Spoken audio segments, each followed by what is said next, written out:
pecado mortal é a porta para o inferno.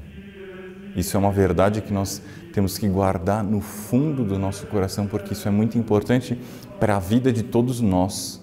E o que está em jogo é algo muito sério, é a nossa salvação.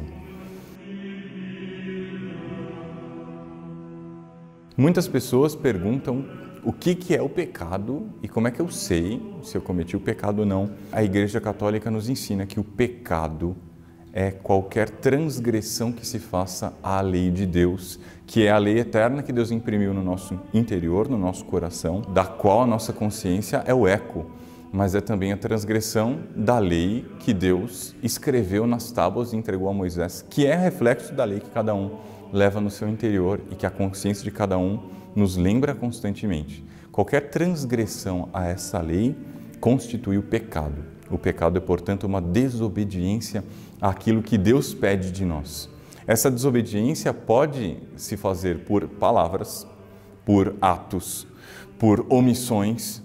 Tudo isso pode constituir o pecado e até às vezes por desejos. Posso cometer um pecado que seja simplesmente interior.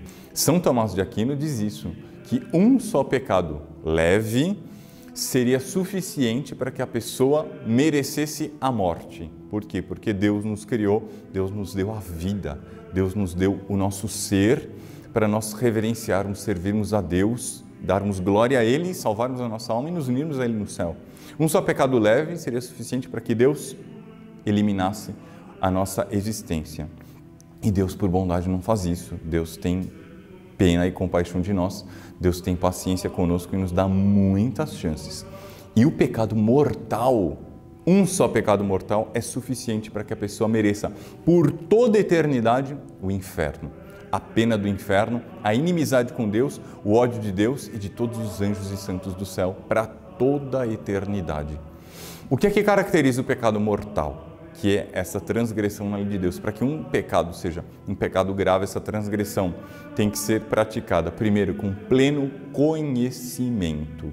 Eu tenho que saber que aquele ato, que aquela omissão, que aquela palavra, que aquele desejo, eu tenho que saber que aquilo constitui pecado. Então, ponto 1, característica 1 de um pecado grave, de um pecado mortal, pleno conhecimento. Segundo ponto, a matéria daquele pecado tem que ser uma matéria grave. Para que o pecado seja grave, a matéria tem que ser grave. Então, pleno conhecimento, matéria grave. Terceiro, pleno consentimento, ou seja, a minha vontade tem que estar aplicada e eu tenho que querer realizar aquele ato.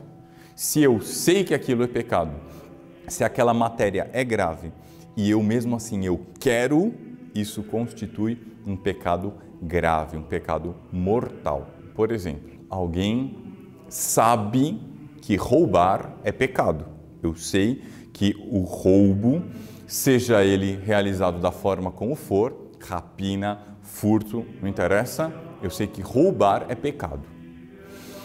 E eu estou tentado. Eu passo por, não sei, uma feira e eu vejo na barraca das laranjas, eu vejo que tem uma laranja ali e eu tenho vontade de roubar aquela laranja. Então, eu sei, tenho pleno conhecimento de que roubar é pecado. Eu quero roubar, eu tenho pleno consentimento, mas eu roubo uma laranja só.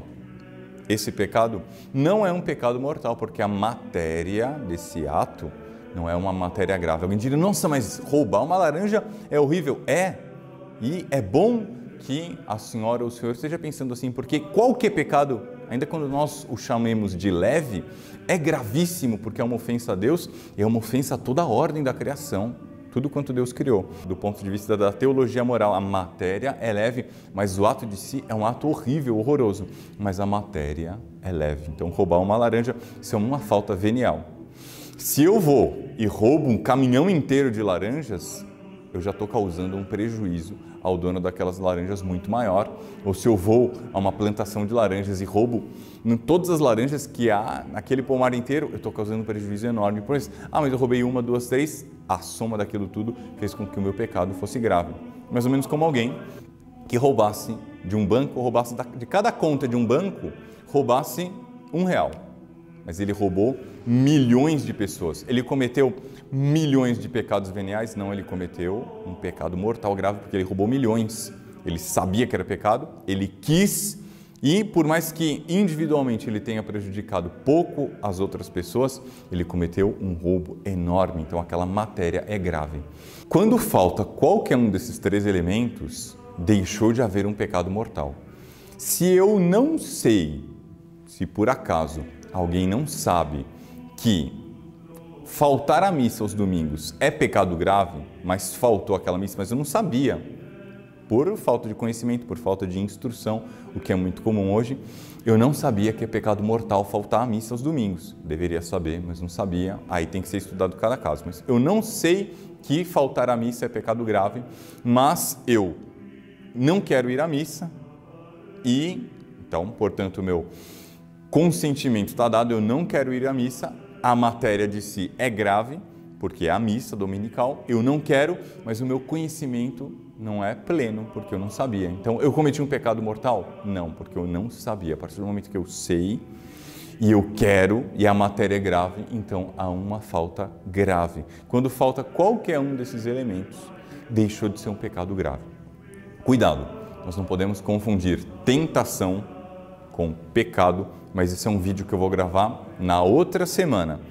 Mas não confunda tentação com pecado. O pecado tem que ter esses três elementos. Então, repetindo, pleno conhecimento, pleno consentimento e a matéria daquele ato ou daquela omissão, a matéria em jogo tem que ser uma matéria grave. Quando concorrem esses três pontos e eu sei, eu quis e aquilo é matéria grave, então houve da minha parte um pecado mortal. E o pecado mortal é algo seríssimo. Houve santos, como por exemplo São João Bosco, que viram que almas caíram no inferno, inclusive almas de crianças pequenas de 7, 8 anos, caíram no fundo do inferno, e é São João Bosco que conta isso, por causa de um pecado grave. Um pecado mortal é suficiente para que por toda a eternidade eu tenha esse castigo. Por quê? Porque ele é feito com pleno consentimento, com pleno conhecimento e uma matéria grave, que ofende gravemente a Deus. Então nós temos que fugir a todo custo, porque o que Deus nos preparou no céu é tão extraordinário, o amor dele por nós é tão imenso, que ele nos preparou a eternidade, a felicidade perenes, eternas, para sempre, junto a ele. E por causa de um ato que às vezes dura poucos minutos, eu troco essa eternidade feliz para a companhia dos demônios, que são os infelizes da criação, que são aqueles que são atormentados, são os odiados. Peça muito a Nossa Senhora que lhe dê essa graça de fugir do pecado mortal, de fugir daquilo que ofende a Deus. Isso é impossível pela nossa natureza, ninguém tem forças para se manter na graça de Deus, no estado de graça, e é por isso que é indispensável nós rezarmos a oração e a vigilância, fugir das ocasiões, também é indispensável para que nós possamos nos manter na graça de Deus e merecermos o prêmio da eternidade feliz. Que Nossa Senhora lhes conceda toda espécie de graças e auxílio e, sobretudo, a intervenção dos anjos e da graça dela para lhes afastar sempre do pecado mortal, e é com esse intuito que eu lhes deixo a minha bênção. O Senhor esteja convosco, Ele está no meio de nós. Abençoe-vos o Deus Todo-Poderoso, Pai, Filho e Espírito Santo. Amém. Salve Maria.